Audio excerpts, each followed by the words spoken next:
প্রেমানন্দজি মহারাজের নাম তো ইতিমধ্যে নিশ্চয়ই শুনেছেন সোশ্যাল মিডিয়ার দৌলতে, কিন্তু আজ বলবো তার কিছু অজানা সত্য।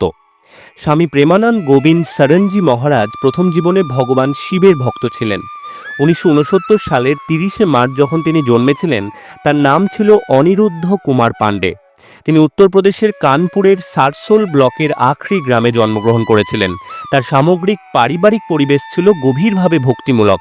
তার পিতা শ্রী শম্ভু পাণ্ডে ছিলেন একজন ভক্ত ব্যক্তি এবং তার মা শ্রীমতী রমা দেবী অত্যন্ত ধার্মিক ছিলেন। অল্প বয়সেই তিনি জীবনের উদ্দেশ্য নিয়ে প্রশ্ন তুলতে শুরু করেন। নবম শ্রেণীতে পড়ার সময় তিনি দৃঢ়ভাবে সিদ্ধান্ত নিয়েছিলেন যে তিনি ঈশ্বরের দিকে পরিচালিত পথ অন্বেষণ করে আধ্যাত্মিক জীবনযাপন করবেন। তিনি তার ধারণা এবং সিদ্ধান্তের কথা তার মাকে জানিয়েছিলেন। 13 বছর বয়সে এক ভোরে মহারাজজি মানব জীবনের পিছনের সত্য উন্মোচন করার জন্য তার ঘর ত্যাগ করেছিলেন। একজন আধ্যাত্মিক সাধক হিসেবে তার জীবনের বেশিরভাগ সময় গঙ্গা নদীর তীরে কেটেছে, কারণ তিনি কখনো আশ্রমে শ্রেণীবদ্ধ জীবন গ্রহণ করেননি।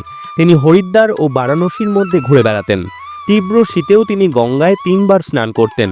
তিনি দিনের পর দিন না খেয়ে উপবাস করতেন এবং ঠান্ডায় কাঁপতে কাঁপতে পরম ধ্যানে সম্পূর্ণরূপে মগ্ন থাকতেন। একদিন বারাণসীতে একটি গাছের নিচে ধ্যান করার সময় শ্রী শ্যামাশ্যামের অনুগ্রহে তিনি বৃন্দাবনের মহিমার প্রতি আকৃষ্ট হন।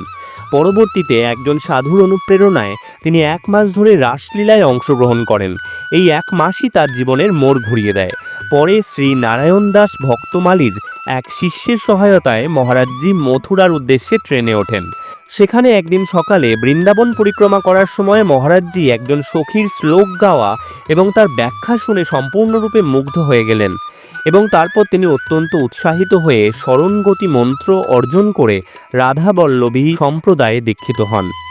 18 বছর আগে তার 2টি কিডনি বিকল হয়ে পড়েছিল এবং একজন ডাক্তার তাকে বলেছিলেন যে তার আর মাত্র 2-3 বছর আয়ু, কিন্তু ঈশ্বরের কৃপায় এখনও তিনি সুস্থ রয়েছেন। 2016 সালে বৃন্দাবনে শ্রীহিত রাধা কেলি কুঞ্জ ট্রাস্ট প্রতিষ্ঠিত হয়। ট্রাস্টটি সমাজ এবং মানুষের উন্নতি ও উন্নয়নের জন্য কাজ করে।